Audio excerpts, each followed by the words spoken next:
with Steve Jameson here, Managing Broker of RE/MAX Crest Realty Westside with your frequently asked questions. Today's question comes from one of our agents here at our West 7th office, and they're asking, I'm helping my father-in-law purchase a property. I checked council regulations and he is not an associate as defined under the Real Estate Services Act. Do I still need to disclose my relationship to the seller?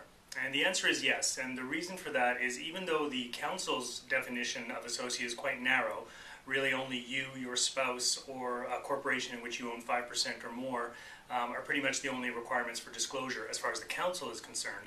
But you have to remember that you're governed by more than just the Real Estate Council. You've got the Real Estate Board, you've got CREA, BCREA, so there's more than just the council that governs your licensing and your actions. So in this particular case, it's CREA's Code of Ethics, Article 11, is what would come into play.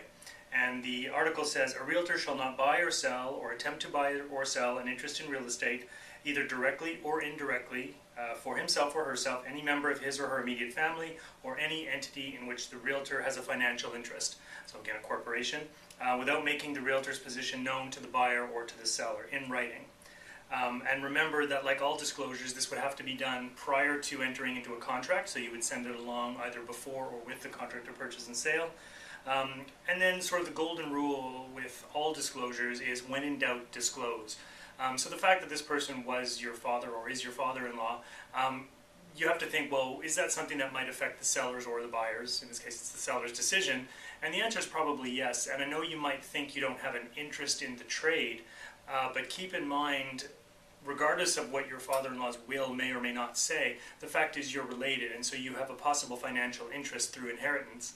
And it's a family member. So as far as the definition of family member, as far as CREA is concerned, and this is what the board would be following, it's a spouse, a son, a daughter, parent, brother, or sister, and includes persons who are in such categories because of marriage, common law relationships, or adoption, as well as entities in which such persons have any direct or indirect financial interests, so again, corporations. So I hope that answers your question, but remember, when in doubt, disclose. So if it kind of feels like you should be checking the regulations to see if you should be disclosing, there's some doubt there, you should probably disclose. And again, as always, check with your managing broker if you're unsure in these situations rather than take a chance at breaching a code of the ethics or a council rule.